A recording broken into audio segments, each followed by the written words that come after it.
Assalamualaikum warahmatullahi wabarakatuh. Perkenalkan, nama saya Rizky Maesa dengan NPM 2217051101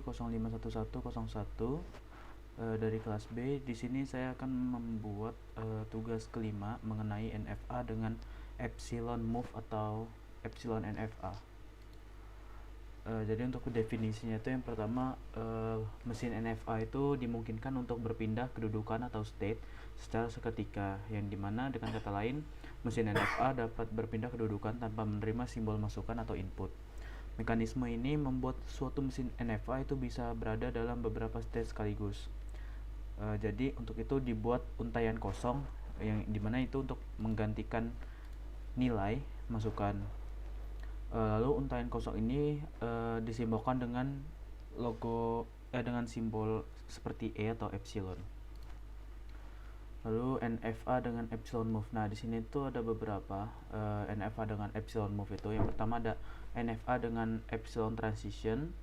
Terus ada NFA dengan epsilon move, ada NFA epsilon move, ada NFA epsilon, dan epsilon NFA. Lalu untuk langkah-langkah mengubah NFA epsilon menjadi NFA itu, yang pertama kita ngebuat tabel transisi dari epsilon NFA itu. Terus kita mencari epsilon closure untuk setiap state. Lalu kita mencari setiap fungsi transisi hasil perubahan dari epsilon NFA ke NFA menggunakan tabel transisi yang diaksen. Lalu caranya tuh tabel transisi aksen, yaitu ada state dan input sama dengan epsilon closure, yang dimana tabel transisi dan epsilon closure ke state dan juga input. Lalu ada juga buat tabel transisi NFA berdasarkan hasil langkah 3 dari hasil langkah ini. Lalu kita menentukan state akhirnya itu dengan cara F aksen sama dengan F gabungan dari key, di mana key epsilon closure dan key irisan dari F tidak sama dengan himpunan kosong. Lalu yang terakhir itu kita ngebuat diagram dari tabel transisi hasil dari langkah 4. Dari hasil ini kita buat tabel transisinya. Nah, ini ada satu contoh NFA yang dimana kita disuruh untuk mencari closure-nya, epsilon closure-nya untuk setiap state-nya.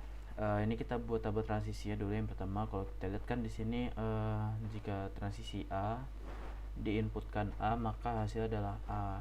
Nah, untuk yang B ini nggak ada, jadi di himpunan kosong. Yang B untuk inputan A juga nggak ada. Terus ke himpunan C, ke himpunan yang B, inputan A itu nggak ada, tapi kalau untuk inputan ke B itu dia ke C. Lalu untuk yang C itu inputan A nggak ada, dia ke inputan B juga itu dia C. Nah, ini kalau kita di sini untuk epsilon closure-nya yang A, untuk epsilon itu dia mengambil nilai seperti huruf simbol E yang ada di soal.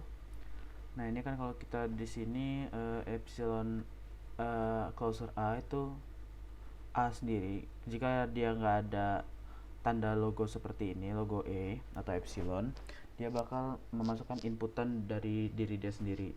Jadi ini kita masukkan A, dan juga kita jalur untuk epsilon itu dia ke B. Jadinya untuk closure A itu dia A dan B. Lalu lanjut ke yang B. Kalau kita lihat dia nggak ada arah yang menggunakan simbol epsilon, jadi ini kita masukin B aja. Lalu kita lihat yang closure C.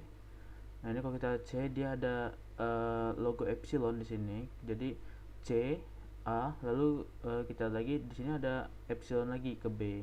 Berarti jadinya C A B. Lalu untuk closure itu berhenti di B. Jadi untuk closure C itu C A B atau A B C. Lalu selanjutnya itu kita mengikuti langkah yang ketiga tadi,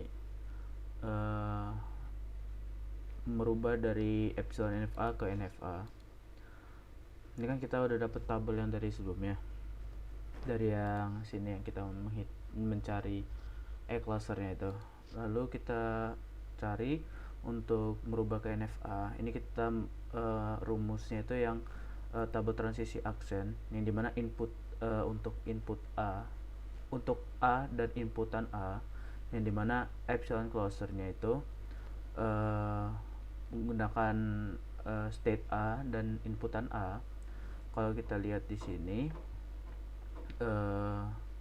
untuk epsilon A dan inputan A itu adalah A. Nah, kalau kita lihat dari A cluster A itu dia merupakan AB, berarti ini A dan B. Lalu kita lanjut untuk yang untuk yang A inputan B. Kita lihat jika A dan inputan B, kalau kita di tabel A inputan B itu hasilnya tuh ada C. Nah, kalau kita lihat untuk di closernya, closer C itu adalah CB. Lalu kalau kita lanjut ke yang B, BA, ya dengan epsilon closer yang B dan A. Kalau kita lihat B dan A ini adalah himpunan kosong, jadi dia nggak ada closernya. Lalu kita lanjut ke yang B, state B, input B. Ini kita lihat kalau B input B itu dia hasilnya C, jadi didapat epsilon closer C, yang dimana epsilon closer B input B itu adalah C dan A. Lalu lanjut ke yang C dan A, C input A. Kalau kita lihat itu untuk epsilonnya itu untuk closer itu didapat A untuk C dan C input A, yang dimana kalau closer A itu dia adalah A dan B. Lalu lanjut ke C input B, yang dimana untuk C input B ini sendiri dia sesuai dengan tabel itu hasil inputnya itu jadi C, yang dimana closer C itu adalah CAB. Lalu kita menentukan final state-nya, yang dimana himpunan state akhir semula adalah A, lalu state yang epsilon closer menuju final state awal, yakni epsilon closer C sama dengan C dan A. Ini kalau kita tadi epsilon closer yang A tadi tetap A dan B, yang closer B itu B, closer yang C itu adalah CAB. Jadi untuk F aksen atau final state-nya itu adalah A dan C. Nah, ini kalau kita gambarkan diagramnya itu untuk ini kurang startnya di sini. Kalau kita lihat di sini untuk A input A itu adalah A dan juga B, A dan B. Lalu untuk A input B itu ada CAB. A input B itu ada ke C, ada ke B, dan juga ada ke A sendiri atau ABC atau CAB. Untuk yang B input A, B input A, ini kita nggak ada untuk input yang ke A, jadi dia himpunan kosong. Lalu kalau untuk B input B itu dia ada ke C, ada ke B itu sendiri, dan juga ada ke A. Mirip sama kayak yang A tadi, ini BCA atau CAB juga bisa. Lalu untuk yang C input A itu dia ada ke A dan juga ada ke B. Jadi untuk C input A itu adalah A dan B. Untuk yang C input B itu ada ke C itu sendiri, lalu juga ada ke B dan juga ada ke A. Jadi bisa CBA atau CAB juga tetap bisa. Mungkin itu saja yang bisa saya jelaskan pada tugas kelima teori bahasa dan automata. Mohon maaf bila ada kesalahan. Saya akhiri. Wassalamualaikum warahmatullahi wabarakatuh.